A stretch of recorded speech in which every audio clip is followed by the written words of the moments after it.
We're outdoors tonight, and it's nearly a full moon over this jewel of the South, the capital of Georgia, where the Atlanta Braves are the peach of everybody's eye.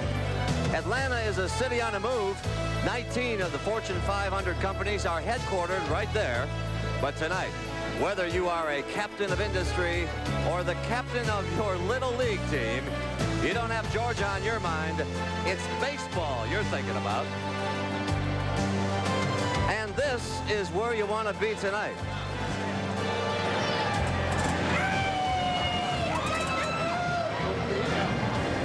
Atlanta Fulton County Stadium. And if you're anywhere near this place, this is what you're going to see and hear.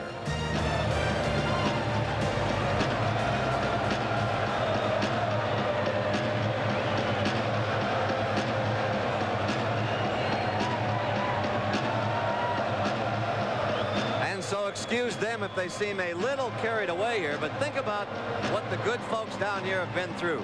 Not only has no professional team ever won a championship in Atlanta, the folks right after the All-Star game, all but the hardiest of fans had written this team off as yet another losing season. This exuberance, which has stirred the city, has also sparked controversy among Native Americans across this country. The Braves say they'll address that when this series is over. In the meantime, they've got another problem, a two-game deficit to overcome. Then again, in this most improbable of seasons, maybe they had Minnesota right where they want them, at home. And so tonight, it's Game 3, the Minnesota Twins and the Atlanta Braves, here on CBS.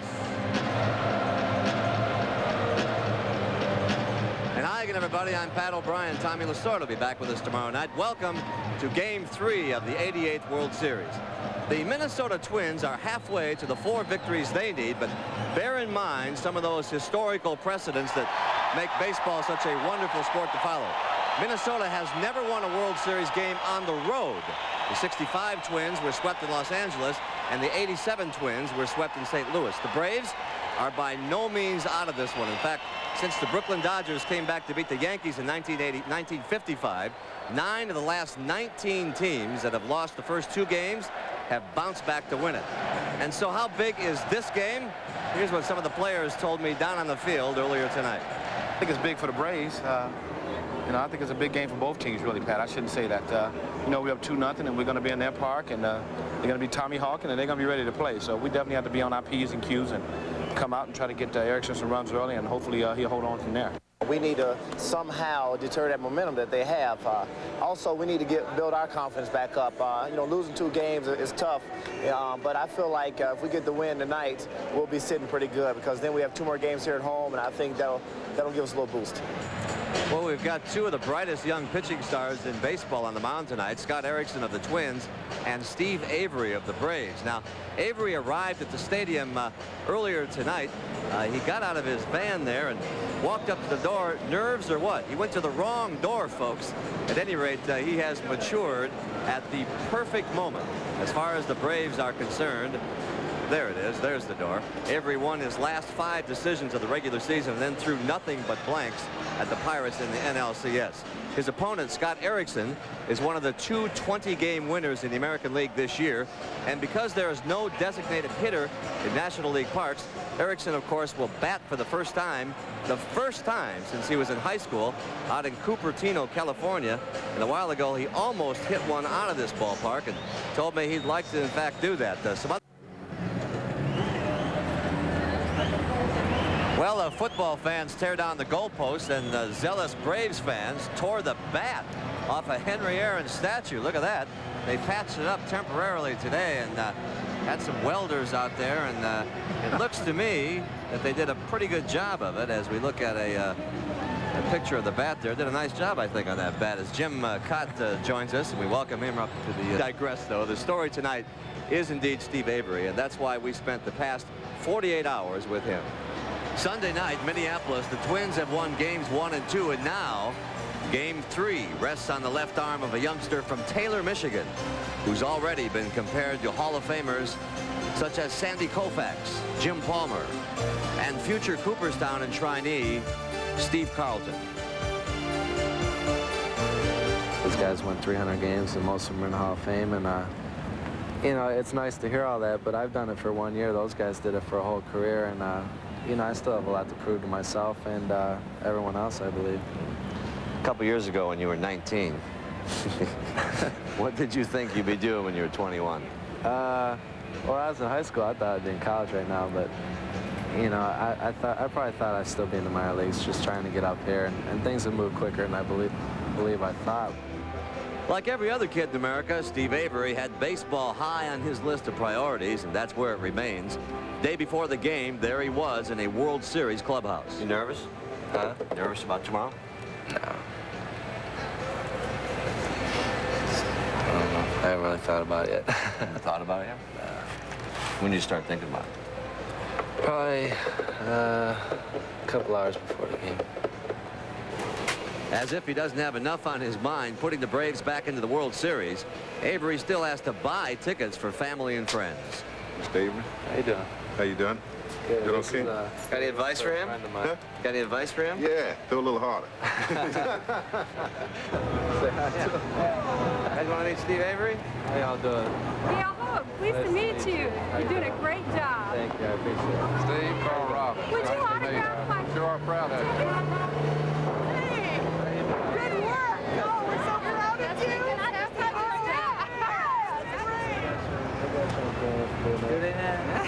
Kick ass tomorrow, man. They're a scrub team, man. You know, these people are counting on you for a lot of things. That put a little pressure on you? No added pressure. You know, I'm more worried about what my teammates are counting on, and I know it's a lot more of a good feeling when you can make them guys happy. Yeah. But do you feel like you have the weight of Atlanta on your shoulders? I'm not trying to... I think we all do. You know, they're expecting a lot out of us, and you know, it'd be great if we brought it home. Game day 7:45 as Avery still sleeps. The entire state of Georgia has this 21-year-old on its mind. Steve Avery's up tonight. Every time he gets up, he wins. They won't get no more than 2 hits off of him, brother. They probably want to get that. No runs. No runs. It's going to be long innings for us, but short for them because he strikes them out real quick. If you don't want to get Yeah, some good scouts there, some good old boys. There have been many great moments here at Atlanta's Fulton County Stadium. A couple of the most outstanding moments took place during the past years. One in 1966 when the Braves first came to Atlanta after playing in Milwaukee. Bobby Pregame led his ball club back from spring training. And here's another big moment here in Atlanta, the first World Series game ever in this ballpark. Let's tune in the Braves public address announcer, Marshall Mann. Minnesota Twins. First, here are the coaches, trainers, and non-starters for the Twins.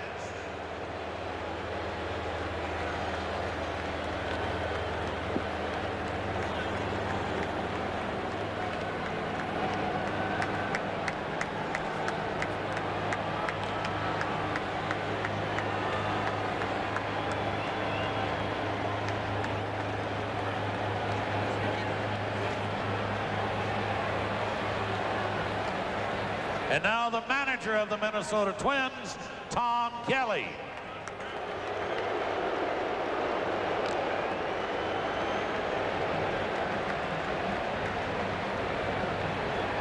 And the starting lineup. Leading off, playing left field, number 32, Dan Gladden.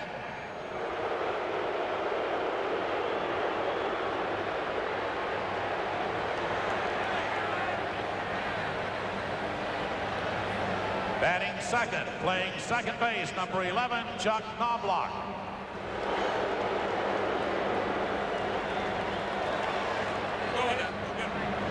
Batting third at first base, number 14, Ken Herbeck.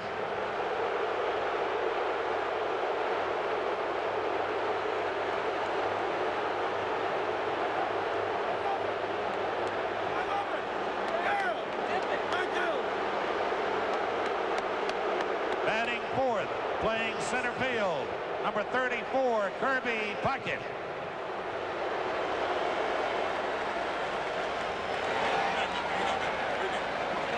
Batting fifth, playing right field, number 24, Shane Mack.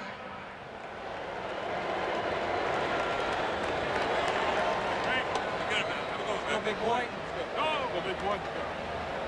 Batting sixth at third base, number 31, Scott Leas.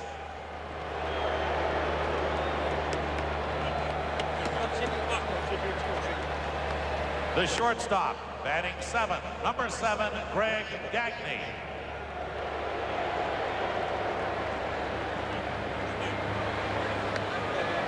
The catcher, batting eighth, number 0, Junior Ortiz.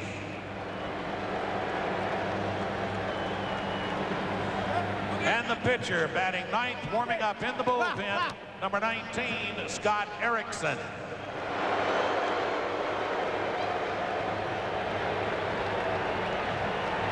Now, let's meet our 1991 National League champion Atlanta Braves. First, the coaches, trainers, and non-starters.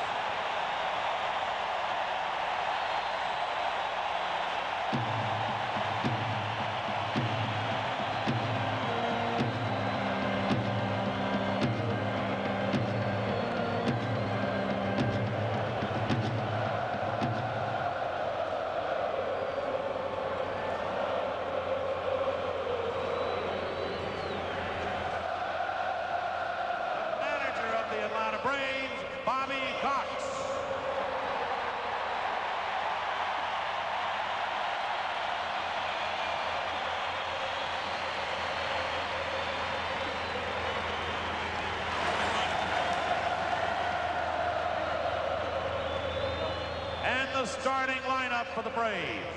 Leading off, playing left field, number 27, Lonnie Smith.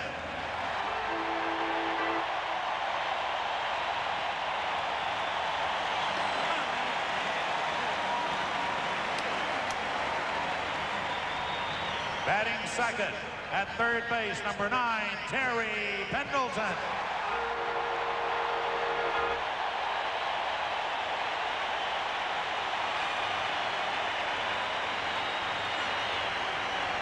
Playing center field, batting third, number 5, Ronnie Gant.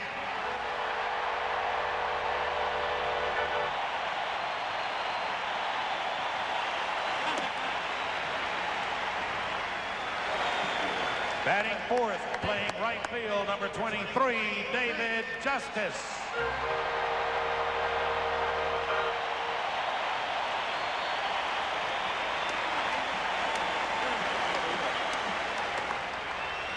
Batting fifth, playing first base, number 12, Sid Breen.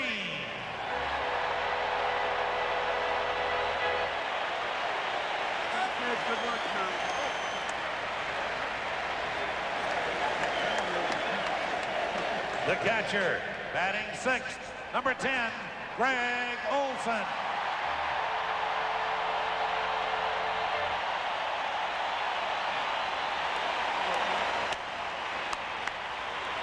Batting seventh, playing second base, number 20, Mark Lemke.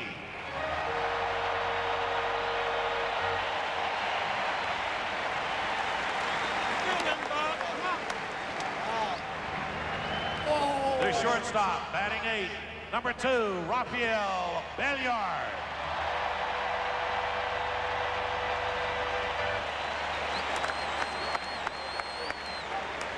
Batting ninth, the pitcher warming up in the bullpen, number 33,